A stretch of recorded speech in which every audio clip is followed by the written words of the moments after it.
Bonjour à tous, c'est Angèle pour l'actuel news du 14 mai 2024. C'est un actuel news de vacances. Je suis en séjour loin de mon PC, donc loin du travail. J'espère que tout va bien pour vous et que vous passez une bonne journée. Si vous venez de YouTube, enfin, puisque ce sera uniquement diffusé sur YouTube. Merci de me laisser un commentaire pour m'aider à améliorer la chaîne et me donner de l'énergie. Vous pouvez me soutenir en mettant un pouce, en vous abonnant, puis en faisant sonner la cloche pour être averti de mes prochaines vidéos. Je vous remercie d'être de plus en plus nombreux à voir mes vidéos, puis à venir me voir. Nous commençons tout de suite l'actuelle news. Euh,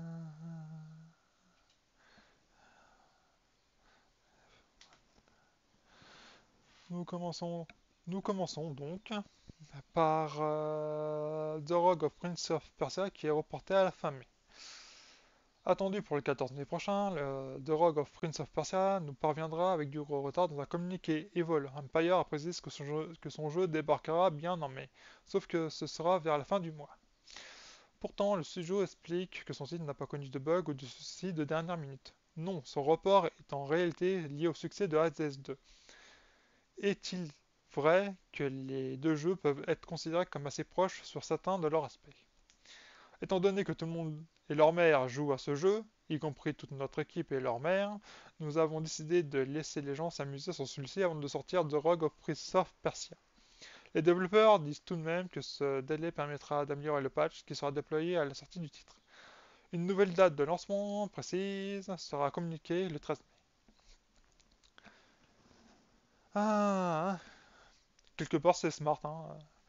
Décaler le jeu, c'est bien, puis ça laisse ceux qui aiment Hades 2 s'amuser, puis pour pouvoir enchaîner après dans un autre jeu qui apprécierait aussi. C'est smart. Ensuite, news sur Lightforge Games qui est touché par des licenciements et met le développement de son premier de son premier jeu en pause.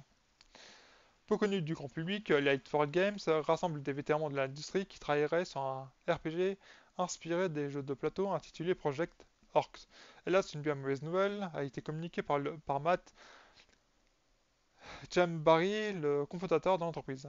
Ainsi, on apprend que le studio n'a pas été en mesure de sécuriser des financements pour son titre. Les négociations avec les éditeurs et autres partenaires n'ont rien donné. Le développement du jeu a donc été arrêté et des licenciements vont intervenir, si bien qu'à peine quelques employés resteront au sein de la firme. John Barry parle d'une équipe réduite afin de garder Lightforge Games en vie. Hélas, rien ne dit que cette stratégie s'avérera payante et Project Orcs pourrait ainsi être définitivement annulé. J'ai voulu, désolé pour le bafouement à la fin. Ouais, bah encore une mauvaise nouvelle en espérant que le projet continue, qu'ils trouvent un éditeur et des financements et qu'ils terminent leur jeu et qu'ils puissent rentrer dans leurs frais. Un éditeur encore un éditeur qui risque de se retrouver sur la paille. C'est vraiment dommage. Ensuite, nous parlons de Veil Rising qui cartonne sur Steam. Arrivé en accès anticipé en mai 2022, Veil Rising aura mis 2 bonnes années avant d'avoir droit à sa version 1.0. Une attente qui en valait la peine puisque le titre de Stunlock Studios est en train de conquérir un large public. D'après SteamDB, le jeu a récemment atteint un pic de 125 355 utilisateurs simultanés au cours des dernières 24 heures. Cependant, le record de 150 645 joueurs établi durant les premiers jours d'accès anticipé n'a pas encore été battu. V-Rising comptabilise des évaluations très positives sur Steam. Le jeu est aussi attendu sur PS5 plus tard cette année. Un énorme bravo aux développeurs et au succès de ce jeu. Mérité. Parce qu'on m'en dit que du bien et j'en vois que du bien sur les différents réseaux sociaux et les vidéos. pas des créateurs de contenu, donc mérité pour lui. News, comment dirais-je, logiciel, puisqu'on va parler de Google Chrome. Google vient d'annonce avoir détecté une nouvelle faille 0D sur le navigateur Chrome. Le correctif est actuellement en cours de déploiement. Régulièrement, le géant américain de la tech annonce la découverte de nouvelles vulnérabilités dans son navigateur phare.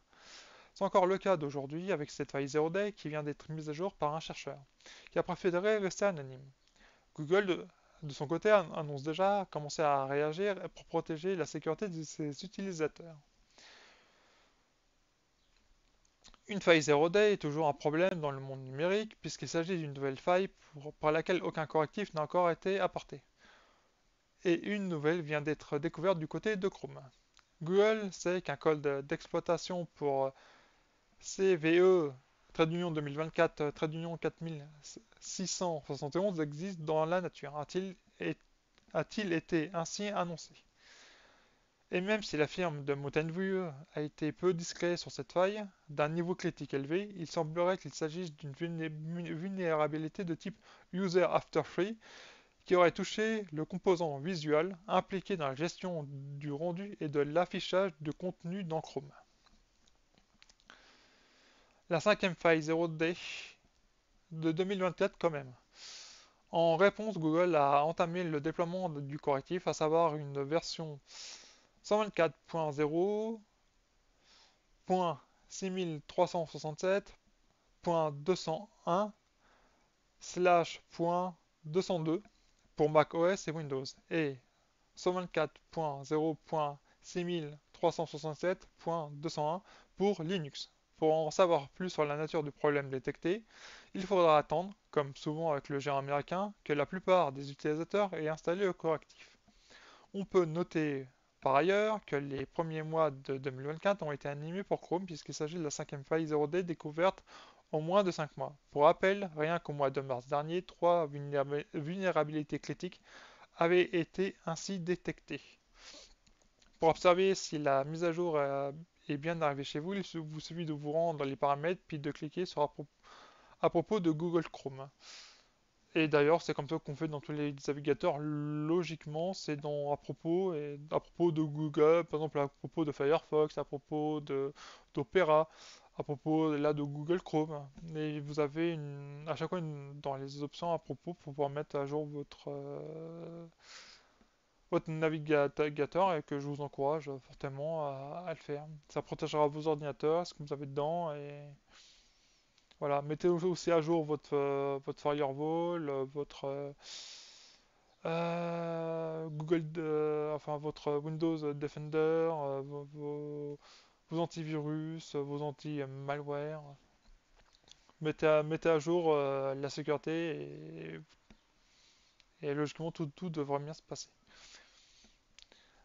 C'est sur ça qu'on se quitte, mesdames, messieurs. Donc j'espère que vous avez apprécié le contenu. Merci à vous de me suivre. Et nous, bah, on se retrouve demain pour l'autre Actual News qui aura donc donc du 15 mai. En vous remerciant de me suivre et je vous dis à bien bientôt.